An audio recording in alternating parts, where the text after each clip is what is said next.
So, you want to know where Stu Macher has been for the last 30 years and what he's been up to this whole time, why it's taken him forever to come back? Well, folks, I have the perfect answer and explanation for that question. So sit back, relax, grab your popcorn, and enjoy. This is going to be a bit of a ride. But I just watched Fate Decided's video, like his recent video where he was just sort of questioning like what's he been up to, and said maybe his motive is Tatum, which I don't really believe that. But I can answer his question, because he's like, there's no way, it doesn't make sense. And a lot of other people, he's not the only one, a lot of other people are saying, how could he be back? Or if he's back, why 30 years? But I think Stu taking this long to come back, he didn't just wait 30 years just for the sake of waiting 30 years. I do believe he didn't come back so soon because he couldn't come back so soon. I believe a comeback way too quickly would have been the ultimate risk. So here's what I think went down. I believe after Sidney Prescott dumps the TV on his face and knocks him out, doesn't kill him, it knocks him out, electrocutes him unconscious, he goes under a coma state, right? Not dead, in a coma for some amount of weeks. I don't have a specific, but this is my headcanon. He goes in a coma. Now, some people who think Stu is alive believe that he lifted the TV off of his face and just escaped. No, there's no way in hell Stu could have lifted a heavy TV like that off his face. Nah, he was injured, hurt. He couldn't just get up and escape. There's no way he could have done that. So he didn't. He stayed down. I think the police came to the Stu Macher residence, right? And Billy, his dead body, was put in a bag, sent to the morgue. And when the ambulance came, they tried to check on Stu's body. They removed the TV from his head. They checked his pulse and realized, oh, this guy's still breathing. He's actually still alive. And the Macher parents were informed about this, that, hey, your son is alive, and he was involved in the Woodsboro killings. Now, Stu Macher comes from a rich family. He has rich parents, and parents who have the money to pay off a system to keep Stu protected, right? They don't want their son to go to prison. I think Stu's survival was kept a secret by the Woodsboro police from the Macher family. I think the Macher parents gave the Woodsboro cops that hush money, okay? But the reason why they did that is because they knew if it was out there that the killer of the Woodsboro killing spree was still alive and out there, there would be a warrant for him to go to prison, right? He would inevitably go to jail. And once he goes to jail, he's cooked, he's done. So his parents don't want him to go to jail. They know the best shot at keeping him out of jail or prison is to cover up his survival, make it seem like he's dead, okay? And I think his parents also saw an alternative from prison. I think they kind of knew, okay, this hush money can only do so much, but somewhere through the grapevine, someone who knows he's alive could still get our son in prison. So I think they found an alternate. Instead of prison, Fallbrook's Psychiatric Hospital was the move. Because they can make the excuse that our son isn't mentally fit for prison. He did what he did because he's just insane. So instead of prison time, he goes to the psych hospital, okay? And I think this perfectly explains why he's been gone so long. I'm going to say that Stu Macher, after his coma, he woke up, and then after he woke up, there was the whole recovery phase. He probably needed facial reconstructive surgery after getting smashed by the TV and the glass shards. And, I do think that didn't only physically mess him up, it definitely mentally messed him up. So he had to recover. And then after that, he got sent to Fallbrook's psychiatric hospital in the year 1997, because Scream took place in 1996. The movie came out in December. I don't know if specifically the events of Scream took place in December, or no, Maureen Prescott died in May 1995. That means, okay, 1 year later it was May 1996. So scratch that. In 1996, or it depends on how long his coma was, but I'm going to say 1996, mid to late 1996, Stu Macher gets sent to the psych ward, and he spends 23 years, or 20, no, he spends, how many years would it be? Yeah, I'm going to say 24 years, 23 or 24 years in Fallbrook's psychiatric hospital. So that explains why there was no Stu in Scream 3. That explains why Scream 4 there was no Stu. Okay? But here's where I think it gets interesting.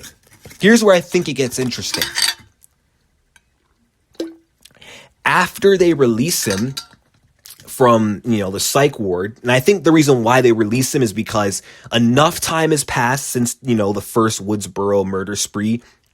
And, I think by that point they thought it might be safe to let him out. Stu is kind of forgotten anyway. Billy's long dead, but Stu's legacy is so overshadowed by Billy that this can all be kind of swept under the rug like it never happened, right? So after 24 years, they released him, but I do believe that he went under a new alias, okay? He did not come out of this psych hospital as Stu Macher. He came out under a different name, under a different identity to leave no trace, so that people don't get alert that, oh, Stu Macher's alive and is free and roaming around. No, he had to fake his name, okay, so that the narrative can still be out there in the public that Stu is dead. But I think by the year 2020, when Stu Macher ended up being released, then he had access to being able to use the internet. And through being able to use the internet, he was able to create an online message board on Reddit, create a subreddit, and through there, he used his real name and was able to create a cult following, because there's a lot of crazy Stab fans out there of Stab 1. Stu, even though he's not as respected as Billy, he still does have some fans. So imagine these crazy teenagers going on the subreddit thinking, no way, Stu is alive and he wants me to work for him? Say no more. So he's able to manipulate a bunch of, teens and young adults into his little cult following. And then by 2022, he brings back the entire Ghostface cycle that has been gone for like 11 years. Because if you notice, between 2011 and 2022, Scream 4 and Scream 5, there's a full decade of nothing going on, and everything continues from 2022 to 2026. It's not random. I think it's all because of Stu Macher, and we're going to find that out by the time Scream 7 rolls around. But like I said, 20 plus years of being confined in a mental hospital, which hindered any chance of him being involved.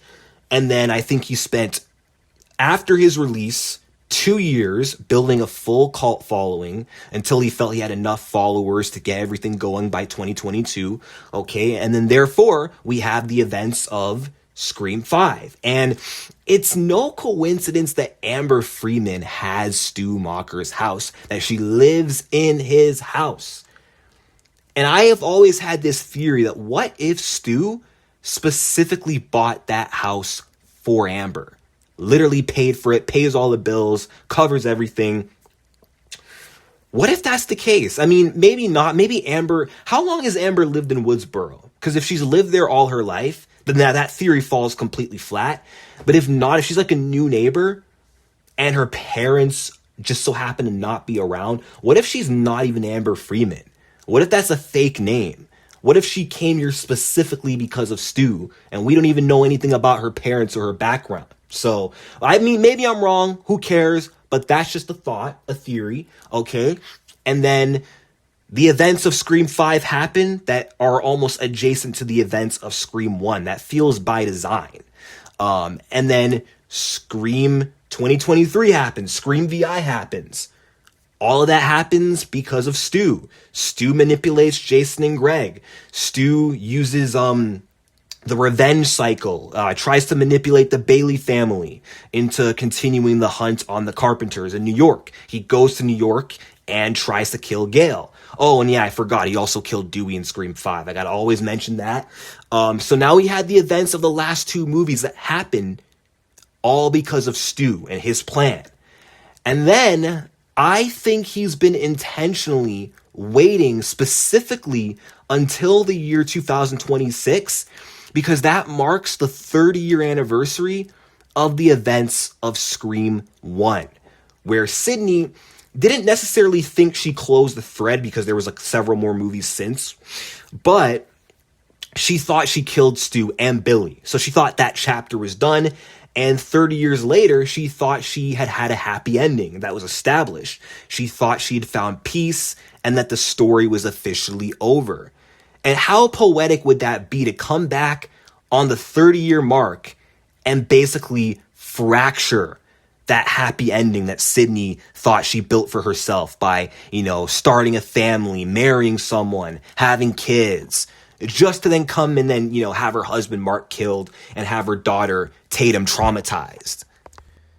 I think Stu is coming back to basically not just win. I mean, he does want to win, but not in just a simple, I come back and kill Sydney type of win. I mean, the goal, I think, is definitely to kill Sydney, but I think he wants to mentally break Sydney first, destroy, burn the world around her before killing her.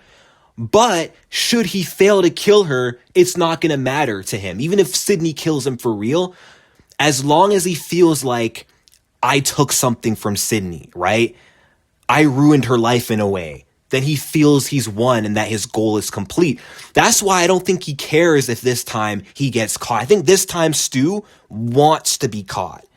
He doesn't care if now he goes to prison or now he gets killed. As long as he goes out as a legend on Billy Loomis level and takes something from Sydney in a way that she'll never recover from, then I think then he's satisfied. He's content. His heart is content. He's coming back to invalidate the closure that Sydney Prescott thought that she had.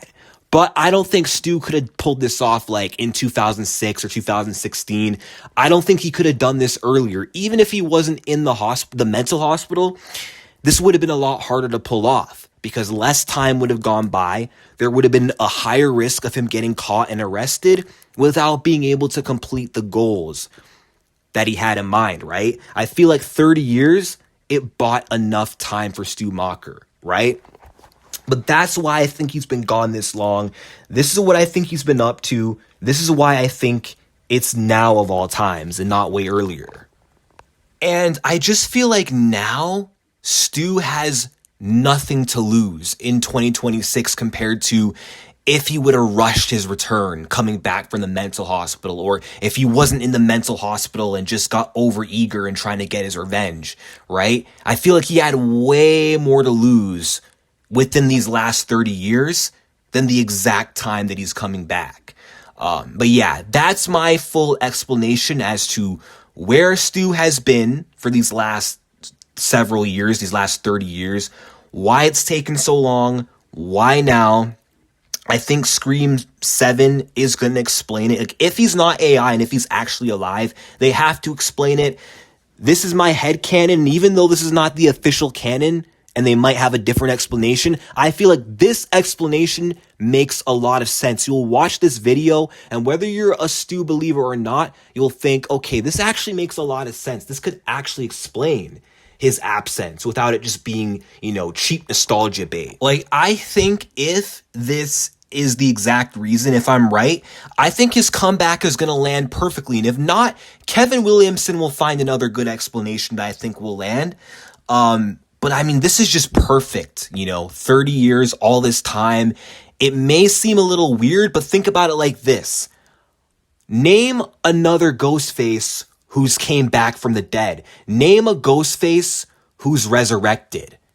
Not Roman, not Billy, not Jill, okay? Not Amber, not Richie, not the Bailey family.